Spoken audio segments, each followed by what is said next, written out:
Hello everyone, and welcome to the Dark Night Sleep Lecture channel. Tonight we're going to dive deep into one of the most essential, yet often neglected, aspects of our lives: sleep. We all do it, but how many of us truly understand it? How many of us are actually getting the quality sleep we need to thrive? Let's start with a simple question. How did you sleep last night? If your answer is anything less than great, you're in the right place. In today's fast-paced world, it's common to see sleep as a luxury, something to be cut back on when deadlines loom or our social lives get busy. We trade our precious hours of rest for a few more hours of work or entertainment, thinking we can just catch up later. But here's the hard truth. Sleep isn't a luxury. It's a biological necessity, just like breathing, eating, and drinking water. So what exactly happens when we close our eyes and drift off? It might feel like our bodies and brains are just shutting down, but that couldn't be further from the truth. Sleep is an incredibly active and complex process. Our brains go through different stages of sleep, each with its own unique and vital function. We cycle through light sleep, deep sleep, and what's known as REM, or rapid eye movement, sleep. During deep sleep, our bodies get to work on physical repair. This is when your muscles and tissues are mended, your immune system is strengthened, and growth hormone is released. It's like taking your body to an all-night repair shop. If you're an athlete or just physically active, deep sleep is your best friend for recovery and performance. Then there's REM sleep. This is the stage where most of our dreaming happens. But it's more than just a nightly movie marathon in our heads. REM sleep is crucial for our minds.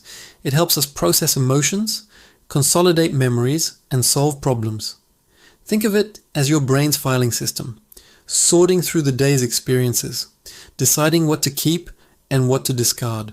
That big presentation you were stressing about, your brain might be rehearsing it or connecting ideas while you're dreaming.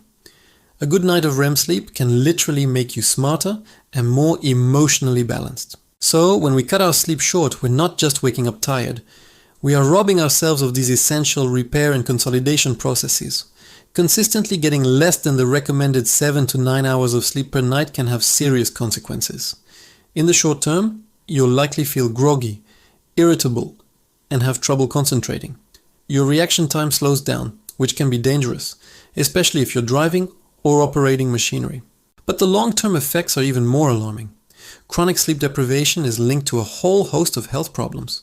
We're talking about an increased risk of heart disease, high blood pressure, diabetes, and obesity.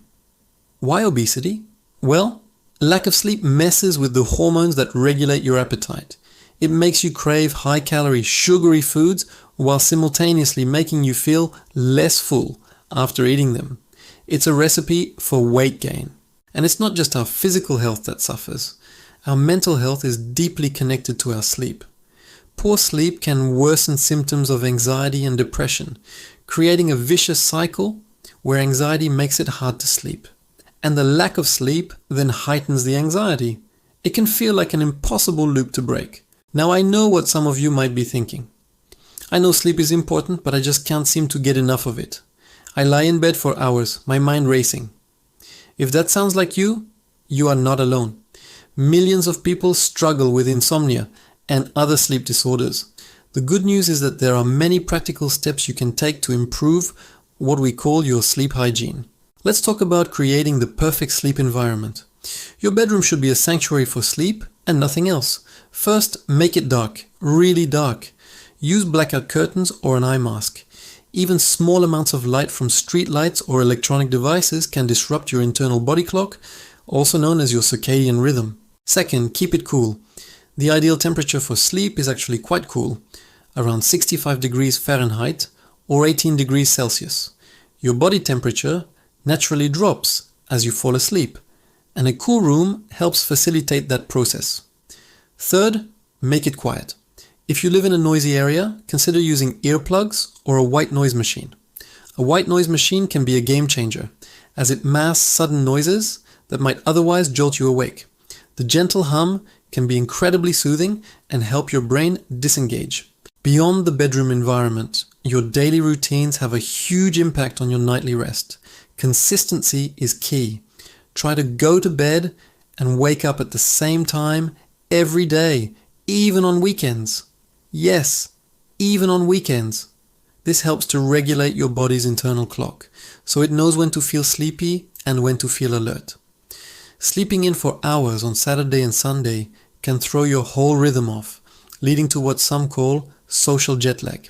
What you do in the hours leading up to bedtime is also critical. We need to create a wind down routine. This is a signal to your body and mind that it's time to prepare for sleep.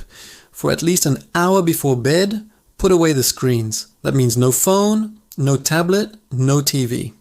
The blue light emitted from these devices is particularly disruptive because it suppresses the production of melatonin, the hormone that tells your body it's time to sleep. Instead of scrolling through social media, try something relaxing.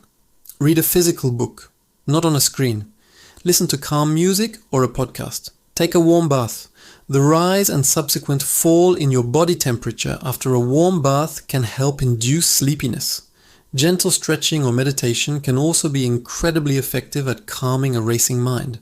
Let's also touch on caffeine and alcohol. We all know that a cup of coffee in the late afternoon can keep you up at night, but you might be surprised by how long it stays in your system. Caffeine has a half-life of about 5 to 6 hours, meaning it can take up to 10 hours to fully clear from your body. So a good rule of thumb is to avoid all caffeine after 2 p.m. Alcohol is another tricky one. Many people think a glass of wine or beer helps them fall asleep, and it might. Alcohol is a sedative, so it can make you feel drowsy. However, as your body metabolizes the alcohol during the night, it actually disrupts your sleep architecture. It suppresses REM sleep and can cause you to wake up multiple times in the latter half of the night. So while it might help you fall asleep faster, the quality of that sleep is significantly worse. Exercise is fantastic for sleep, but timing matters. Regular physical activity can help you fall asleep faster and enjoy deeper sleep. However, try to avoid intense exercise within 2 to 3 hours of bedtime. A vigorous workout raises your core body temperature and heart rate, which is the opposite of what you want when you're trying to wind down. A gentle walk or some light stretching in the evening is perfectly fine though. Now, if you've tried all these things and you're still struggling night after night, it might be time to talk to a professional. There's no shame in seeking help. Sleep disorders are real medical conditions, and there are effective treatments available. A doctor or a sleep specialist can help you get to the root of the problem and create a personalized plan. Remember, taking care of your sleep is a fundamental part of taking care of your overall health and well-being. So tonight I challenge you to prioritize your rest. Create a peaceful sanctuary in your bedroom. Establish a relaxing wind-down routine. Be mindful of what you eat and drink. See sleep not as wasted time, but as a powerful investment in your physical health, your mental clarity, and your emotional stability. It is the foundation upon which a happy, healthy, and productive life is built. Thank you for joining me for our first sleep lecture. I hope you found this information helpful and empowering. Start making these small changes tonight and you'll be on your way to better sleep and a better you.